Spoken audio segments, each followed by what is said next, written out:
معاك ريسيت؟ ده الحاجه ايه المنطق؟ يلا يا باشا مع الف سلامه. طب انا هقول لهم ايه دلوقتي؟ هيضربوني؟ طيب انا خايف. ايه سبب التاخير؟ انا مش عارف اقنعهم ان انا متاخر معايا. لو سمحت بس انا عايز ارجع الحاجه دي. ايه يا حبيبتي ازاي؟ عامله ايه؟ عايز ترجعها ليه؟ مش فاهم.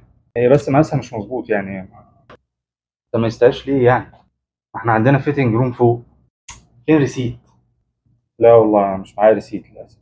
معكش ريسيت وجيب لي فيها الصوره ترجع فيها الحاجه ايه المنطق؟ بقول لك ايه، البضاعه عندنا المباعه لا ترد ولا تستبدل. يلا يا باشا مع الف سلامه. مع السلامه.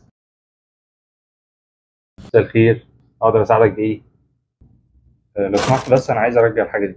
طب معلش احنا اسفين جدا عن الازعاج. هل ممكن الاقي مع حضرتك ريسيت؟ لا والله مش معايا ريسيت للاسف.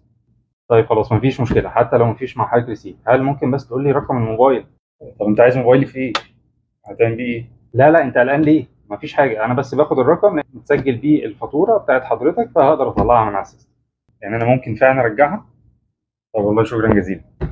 اه طبعا، ده انت جاي بدري جدا، انت كنت المفروض تجي لنا كمان بعد 75 يوم.